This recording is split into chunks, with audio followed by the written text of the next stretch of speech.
Buenos días, Julio, Jesús, Rigoberto. Chicos, buenos días. Buenos días. Buenos días. Les encargo, por favor, sus presentes en el chat para poder empezar.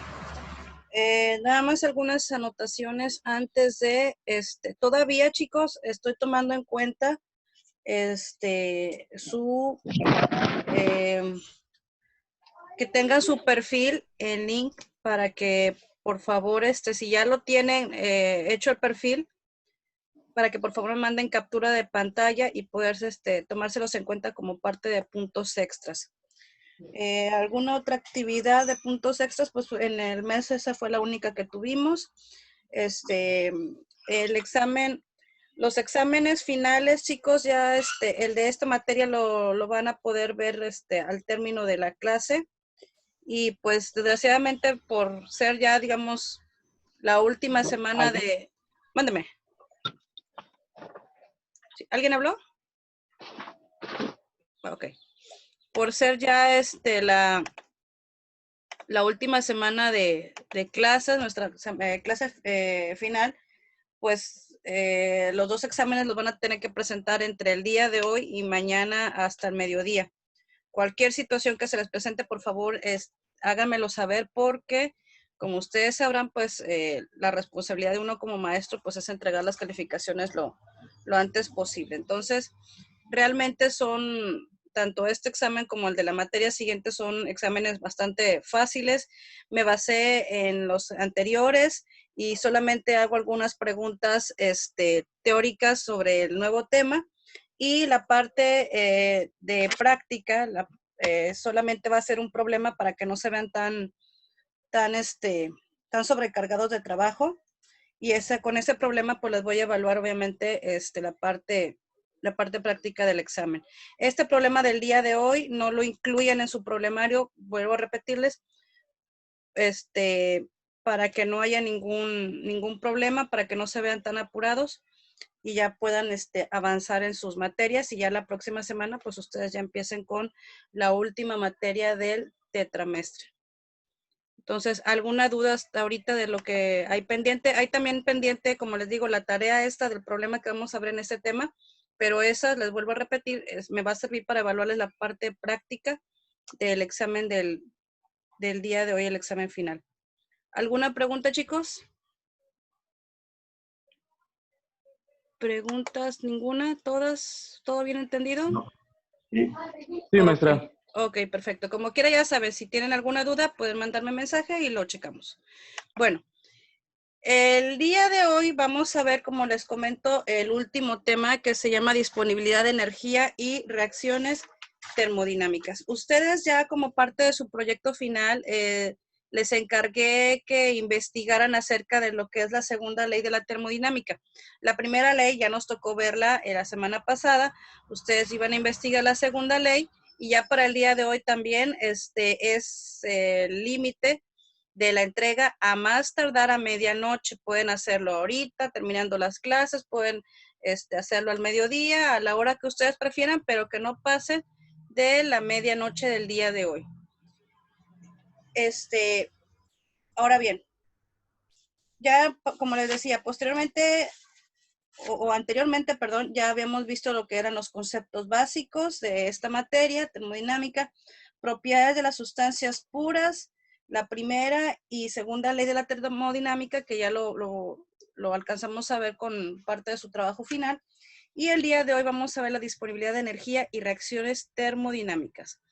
Como ustedes sabrán, y desde la primera clase, con la tarea que yo les encargué, se dieron cuenta acerca de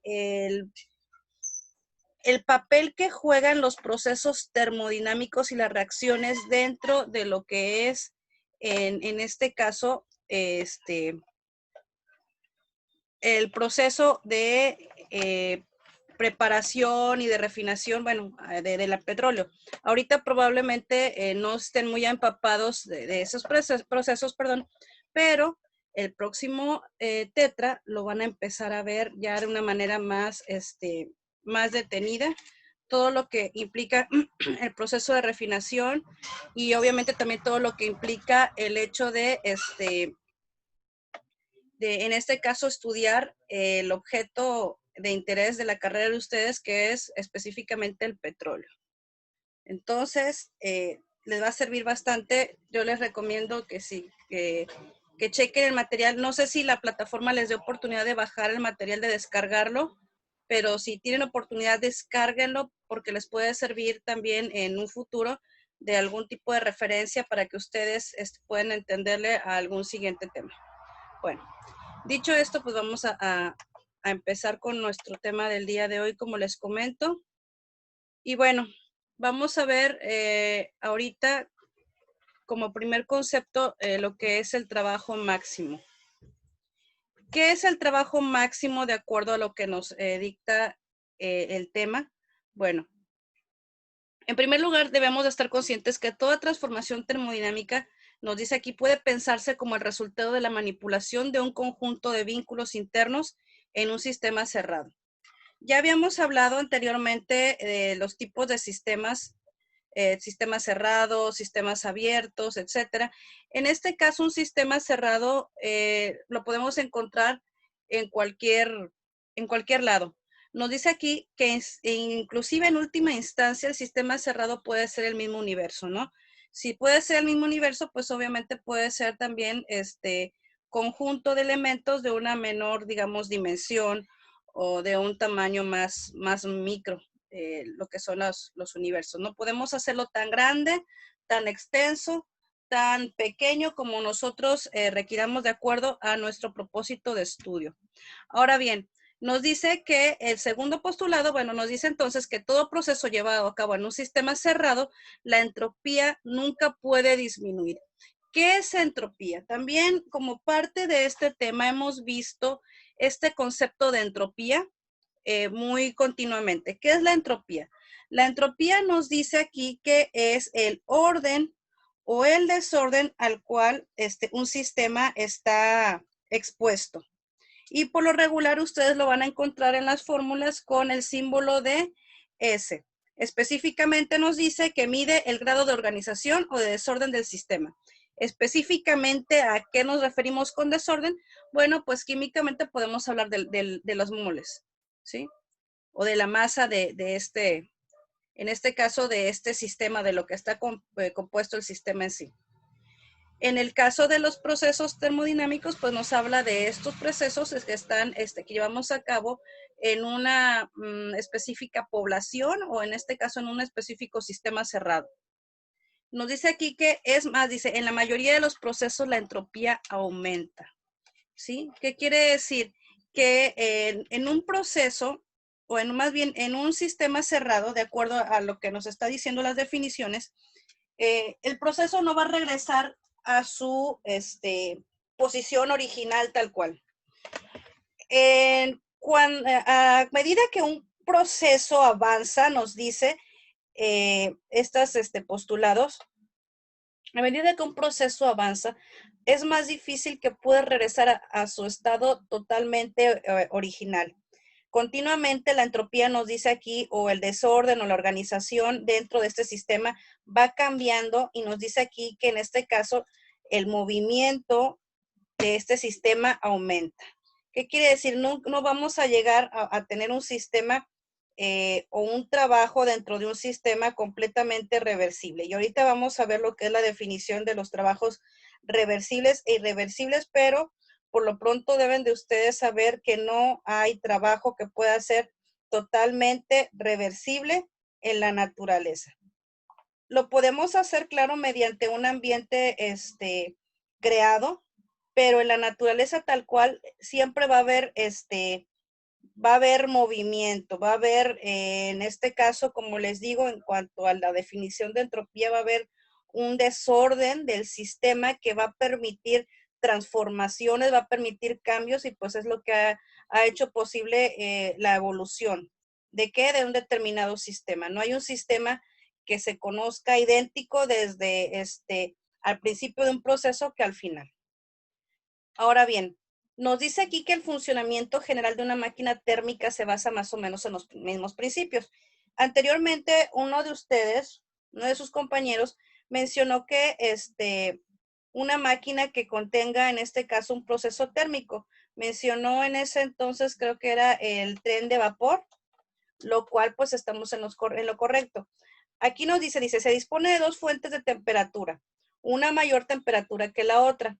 Entonces, primero se transfiere calor de la fuente a alta temperatura a alguna sustancia. En este caso, bueno, dice aquí que el vapor de agua como sustancia o como elemento pudiera ser el mismo carbón, la cual se expande este calor moviendo algún dispositivo mecánico, como en este caso el pistón, el cual transfiere el trabajo mecánico al exterior. Sí, todo el mundo pues conocemos cómo es el funcionamiento de un pistón, ¿verdad? Dice, para poder reiniciar el ciclo del pistón debe volver a su posición original, con la cual la sustancia debe ser expulsada del cilindro. Al hacerlo, esta entrega calor a la fuente de menor temperatura. ¿Y hacia dónde la puede sacar esta fuente de menor temperatura? Pues nos dice aquí que simplemente a la atmósfera. Podemos pensar inclusive que todo el calor disipado por rozamiento se entrega a la misma fuente fría. Es lo que hemos estado hablando durante algunas clases y que es un postulado que yo creo que la mayoría de ustedes lo sabe y es, digamos, evidente, ¿verdad? Que la energía no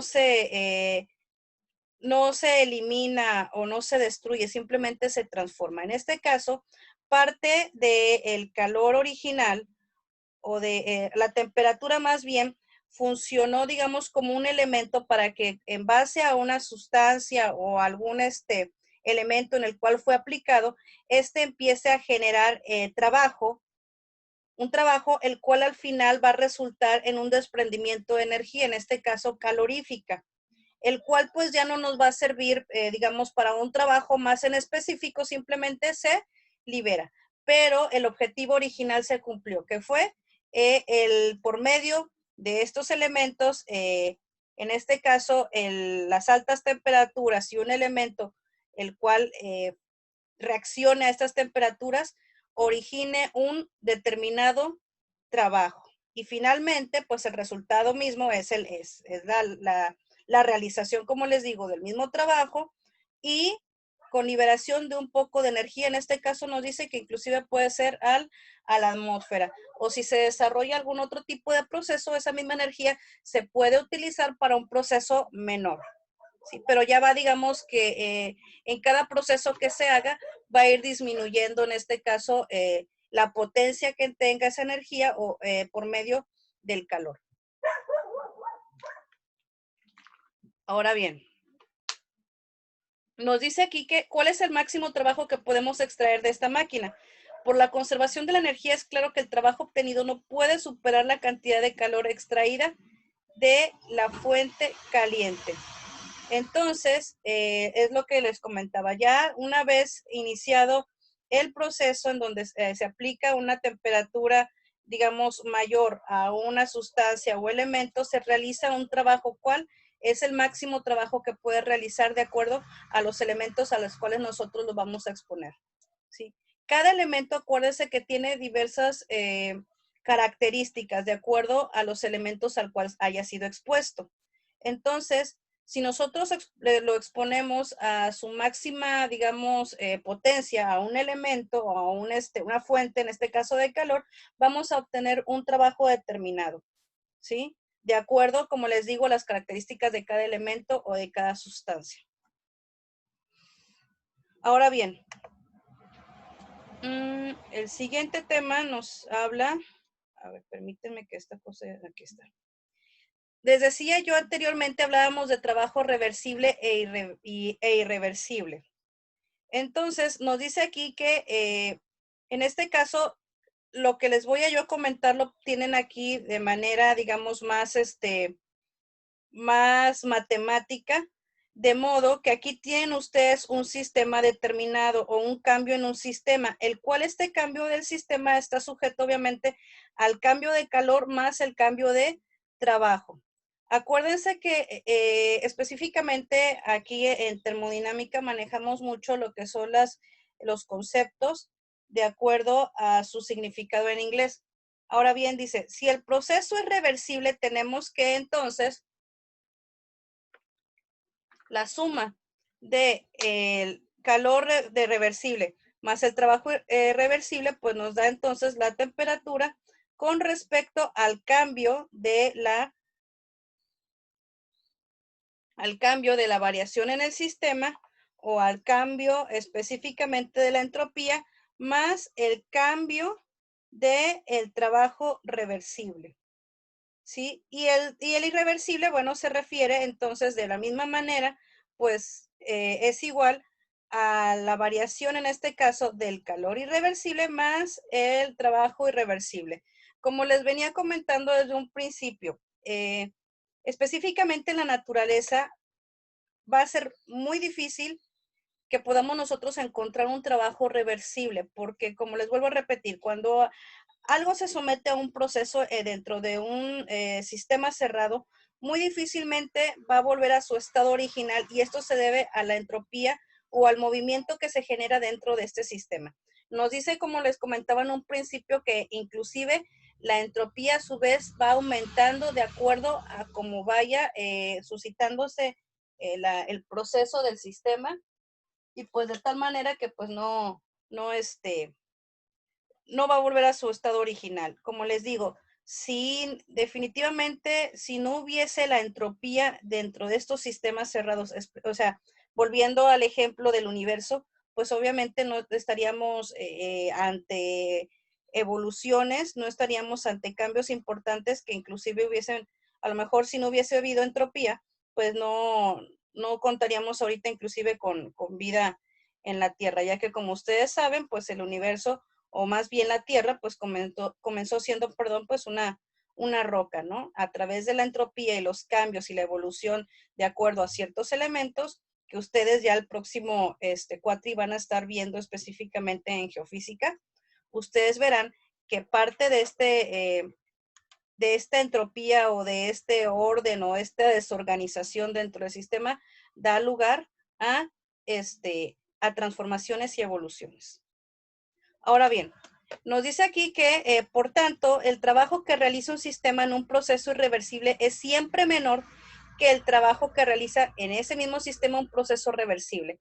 ¿Por qué? Porque se necesita más trabajo para poder, como les vuelvo a repetir, el resultado de un proceso volver a iniciarlo o volver a tenerlo conforme al principio del proceso, ¿no? El proceso irreversible es un proceso natural, por lo tanto, el trabajo que se realiza de acuerdo a la definición, pues va a ser menor, obviamente, que si nosotros queremos hacer un trabajo irreversible en un sistema cerrado. Sí se puede, probablemente nosotros para términos, digamos, en algún problema razonado, podamos nosotros encontrarnos con este tipo de sistema de proceso reversible, pero ya en la práctica el proceso reversible no se puede dar bajo condiciones normales, a menos que pues sean en condiciones creadas o condiciones, digamos, controladas. Entonces nos dice aquí que el máximo trabajo realizable en un sistema se da cuando la transformación sufrida es reversible, por lo que ya veníamos comentando. Ahora bien, esto que están ustedes viendo, pues es un ejemplo de lo que es el trabajo reversible contra el trabajo irreversible, en donde, como les venía diciendo, el estado inicial da pie a un estado final y posteriormente el estado final da pie al estado inicial. Y en donde, obviamente, el trabajo de un sistema reversible es igual al trabajo máximo en un sistema. De la siguiente manera, bueno, la irreversibilidad, que es lo que hemos estado comentando, pues esto se puede dar por varios motivos. Puede ser una transformación adiabática, un aumento de microestados o una distribución más ordenada, que era como lo que veníamos comentando, la famosa o el famoso concepto de entropía. Ahora bien, de acuerdo al siguiente tema, esto se me está poniendo muy lento. Vamos a ver la eficiencia de la segunda ley. Chicos, ¿alguno de ustedes ya subió su trabajo final? Pueden contestarme aquí en el muro de participantes. De la segunda ley, sí. Ah, perfecto. Ok. ¿Me puedes decir algo de la segunda ley que fue con lo que más te quedasteis ahí? Ah, O alguno de ustedes que ya están en proceso, que ya terminaron el trabajo, ¿qué fue lo que más se les quedó en cuanto a la segunda ley de la termodinámica? No tengan pena, chicos. Bueno, a ver, vamos a ver. Ustedes ya hicieron un trabajo de investigación formal, inclusive les pedí que también, de acuerdo al teorema o de acuerdo a los postulados que vienen en la segunda ley de la termodinámica, les pedí dentro de los apartados que específicamente mencionaran las aplicaciones en la industria o inclusive en la vida cotidiana de la segunda ley de la termodinámica. Esto es bien sencillo. Sabemos inclusive que a veces por Bueno, más, dígame. no, adelante. Ok.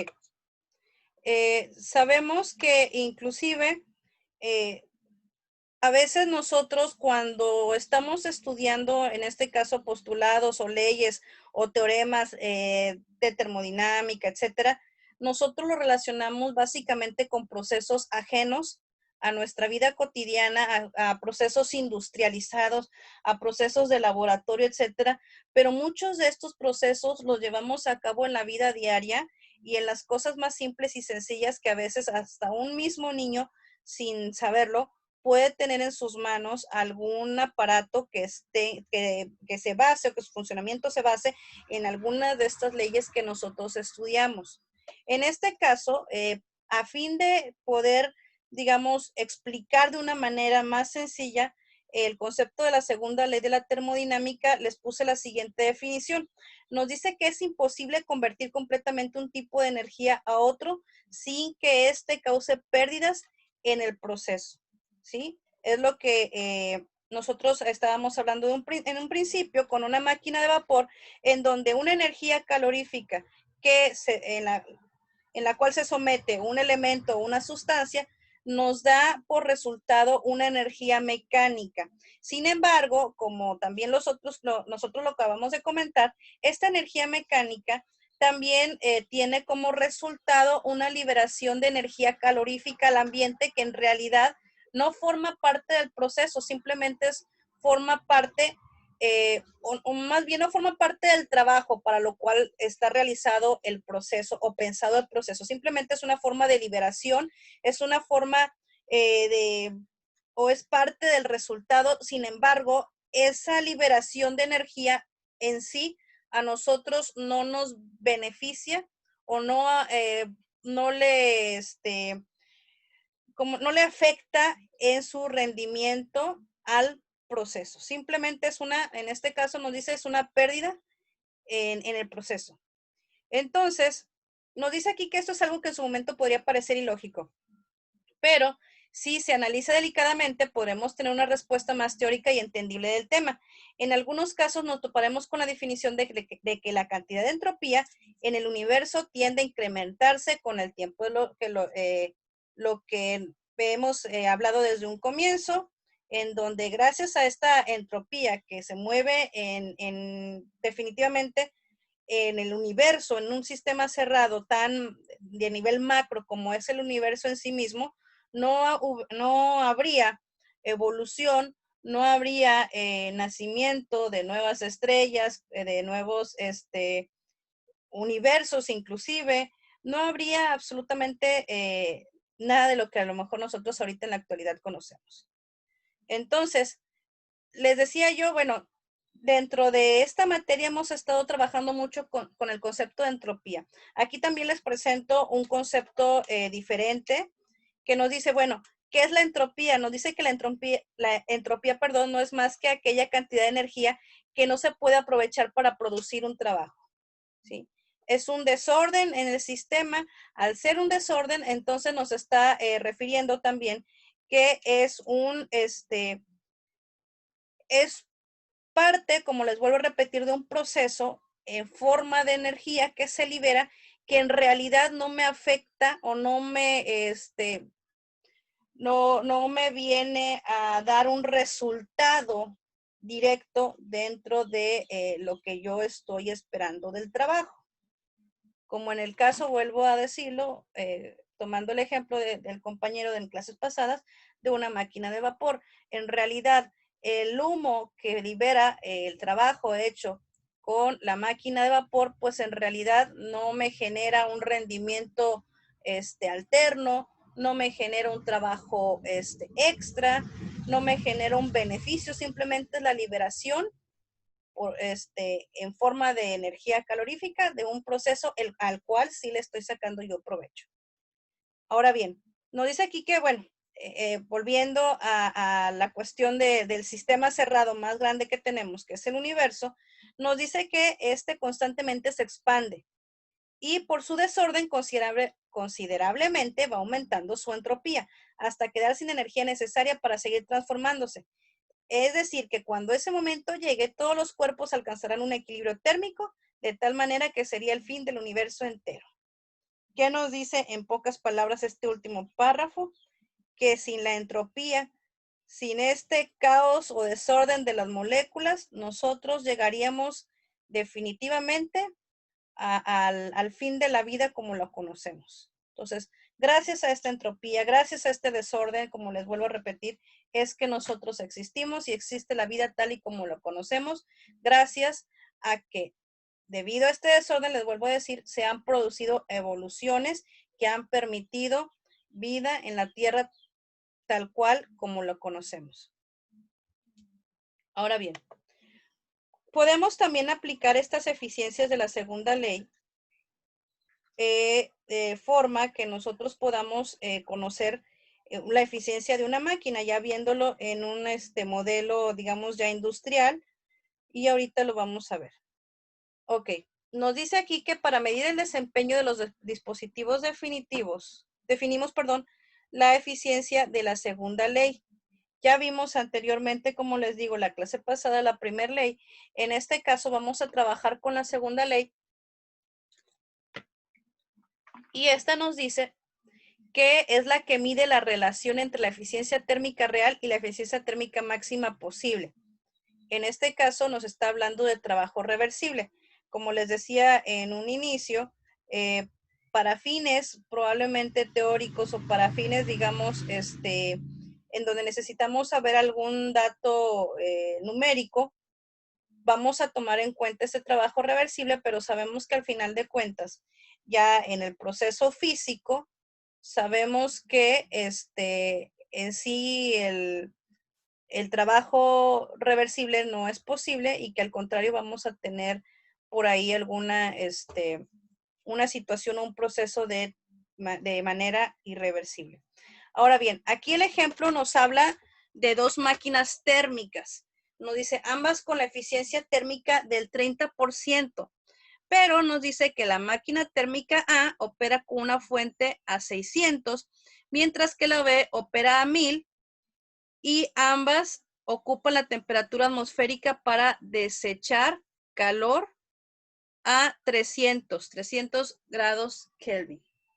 Estamos hablando de grados Kelvin. Acuérdense, y esto les va a servir como dato para el problema que tienen que hacer para este tema. Acuérdense que cuando estamos trabajando en un problema, en el caso, por ejemplo, de la temperatura, sabemos que tenemos distintas formas de medir temperatura. Por lo regular, para procesos industriales se manejan mucho los grados Kelvin. A veces a ustedes les puede presentar información en grados Celsius o en otro tipo de medición de grados. Pero en realidad nosotros los grados o la unidad con la que vamos a trabajar por lo regular en un proceso industrial o en un proceso de forma física va a ser por lo regular en grados Kelvin. Entonces es importante que ustedes tengan por ahí también dentro de sus formularios o dentro de sus acordeones la fórmula para que ustedes puedan hacer conversiones de temperaturas. Ahora bien, nos dice, a primera vista, ambas convierten la misma fracción de calor en trabajo. Entonces, si ustedes como jefes de departamento están evaluando dos máquinas térmicas, como en el caso de este ejemplo, probablemente a la vista de ustedes, pues la eficiencia sea la misma. Pero si ustedes se ponen a ver detenidamente, de acuerdo a la información que tienen ustedes, ya de acuerdo a una ficha técnica, se van a dar cuenta que definitivamente no es la misma. Ahora bien, como dice aquí el problema, bueno, a primera vista ambas convierten la misma fracción de calor en trabajo. Sin embargo, observamos que en la parte del centro tenemos ya lo que es, en este caso, la eficiencia de acuerdo al calor, en este caso suministrado, y al obtenido. El calor, acuérdense, la unidad del calor son calorías o son joules. Entonces, volvemos a lo mismo que les acabo de repetir. Cuando trabajen, van a trabajar o todo en calorías o todo en joules. Por lo tanto, también tienen que agregar, como les comentaba con respecto a las temperaturas, tienen que agregar dentro de su formulario o dentro de sus acordeoncito aquellas fórmulas que les van a servir o aquellas equivalencias que les van a servir para hacer conversiones. Ahora bien, la fórmula que se utilizó para poder nosotros obtener la eficiencia de acuerdo a los calores es la que tenemos aquí a la derecha, en donde la eficiencia es igual a 1 menos calor 2 menos calor 1. ¿A qué se refiere el calor 1? Es el calor suministrado. ¿A qué se refiere el calor 2? O Q2 es el calor obtenido. Y recuerden, las unidades para los calores, en este caso serían calorías y joules. Ahora bien, es lo que en la parte de la izquierda tenemos una representación de lo que hemos estado hablando desde un comienzo. Tenemos una máquina térmica en donde tenemos una fuente caliente, un primer calor. Posteriormente obtenemos como, digámoslo así, como parte de la entropía en el sistema, un segundo calor, ¿verdad? Que va hacia una fuente más fría a una temperatura 2. Y pues de entre estos dos calores, pues el resultado es específicamente un trabajo. Ahora bien, tenemos aquí en este recuadro que obviamente la temperatura 1, que se refiere a una fuente caliente, obviamente va a ser mayor que la temperatura 2 correspondiente a una fuente más fría, ¿sí? Ahora bien, ¿qué pasa con este problema? Este problema no se queda específicamente aquí. Ya tenemos entonces ahorita nuestra eficiencia térmica con respecto a los calores, pero nos dice que ambas tienen la eficiencia térmica del 30%. Ambas están evaluadas a una eficiencia igual, pero en la realidad una opera con una fuente más alta o una fuente calorífica más alta que la otra. Entonces, vamos a ver lo siguiente. Ya posteriormente, lo que vemos es que dice, ahora es evidente que la máquina térmica B tiene un potencial de trabajo más grande que la máquina A, de acuerdo a los resultados que vieron anteriormente. Es decir, que la máquina B se desempeña pobremente ante la máquina A, aun cuando ambas tienen la misma eficiencia térmica. Con base a esta definición, las eficiencias por segunda ley de los dos sistemas anteriores están de acuerdo a lo que sigue, ¿sí? Aquí ya ahora sí tenemos el concepto de lo que es eficiencia utilizando el trabajo mecánico y que tenemos aquí como eficiencia, y también tenemos el calor suministrado a la máquina por el combustible en calorías o en joules y la eficiencia térmica, la cual ya la acabamos de sacar anteriormente con la fórmula que les había yo mostrado. Y aquí está. Ahora bien, esto es que la máquina térmica A convierte el 60% de su potencial de trabajo disponible en trabajo útil. Esta proporción es solo el 43% para la máquina térmica B. Es decir, que de todo el trabajo que puede generar la máquina A, solamente el 60% es trabajo útil. El 40% pues es parte de aquella fuente que pues realmente no nos representa un trabajo en sí. Y el 43%, de acuerdo al resultado de la máquina térmica B, es entonces el porcentaje correspondiente al trabajo útil para la cual fue creada.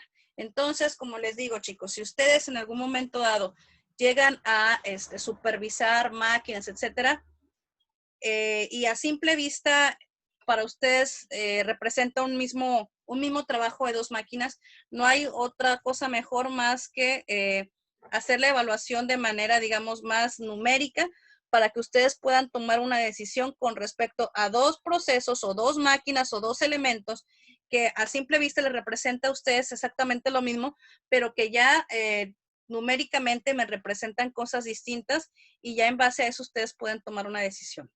Ahora bien, el problema que les voy a encargar de tarea para poder evaluarles es este precisamente.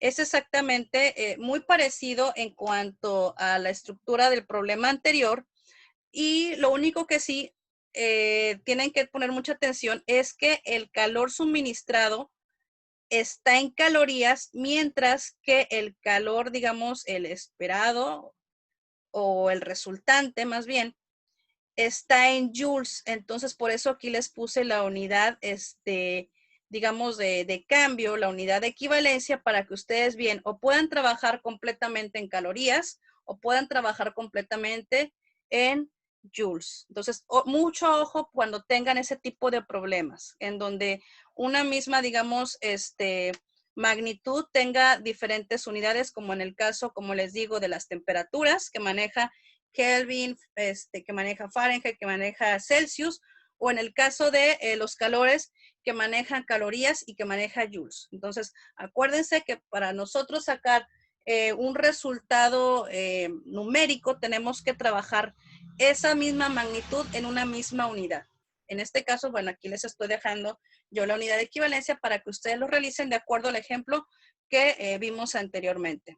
Cualquier duda, pues ya saben que pueden mandarme por ahí un mensajito y lo tomaremos en cuenta. A ver, entonces, ya de hecho ya nos quedan menos de 3 minutos. Vamos a ver esto, pues como a veces nos quedamos, ¿verdad? Es demasiada información, esa información bastante interesante que es imposible no extenderse, pero para eso también les dejo el material para que ustedes puedan, como les digo, consultarlo y obviamente pues también contestar su examen. Ya saben qué tipos de exámenes les pongo. Realmente el examen final está bastante fácil. Nada más procuren dar una pequeña repasadita. Antes de contestarlo, me basé en los exámenes anteriores para algunas preguntas y en otras, pues obviamente para hacer la evaluación del nuevo tema, que es el que estamos viendo ya el día de hoy. Ahora bien, nos dice que la energía interna se define como la energía asociada con el movimiento aleatorio y desordenado de las moléculas. Nos da un ejemplo y me voy a pasar rápidamente al ejemplo de la energía interna.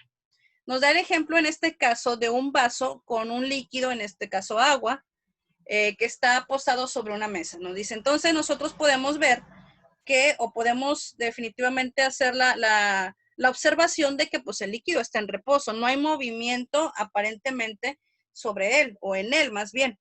Pero, o lo mismo que nos dice aquí, en este caso, esta información. Dice, en una escala macroscópica no hay energía aparente en el vaso de agua. Sin embargo, si nosotros lo vemos de acuerdo a los tipos de energía, tenemos una energía cinética, que la energía cinética nos habla precisamente de movimiento. La energía cinética está orientada más que nada al estudio del movimiento y que recuerden que en este caso nos dice que aquí esta energía es visible de manera microscópica y que es parte de la energía interna, en este caso del agua que aparentemente está en reposo adentro de un vaso sobre una mesa. Ahora bien, por otro lado, tenemos también lo que es la energía potencial. La energía potencial es pues prácticamente lo contrario a la energía cinética y está más orientada a, en este caso, a ver, digamos, o estudiar un cuerpo, perdón, en reposo. En este caso, las fuerzas moleculares atractivas están asociadas con la energía potencial. ¿Qué quiere decir? Que si nosotros lo vemos en su estructura, sabemos que la estructura del agua tiene, digamos, átomos que están en un determinado orden y eso es lo que les permite ser o definirse como un gas, como un líquido o como un sólido. Chicos, ya estoy llegando al final de la sesión. Los espero la siguiente sesión. Por favor, la información está aquí. en su material y les va a aparecer, como siempre, en el Classroom. Cualquier duda o pregunta, por favor, mándenme mensaje. Nos vemos ahorita en la siguiente clase. Gracias, chicos.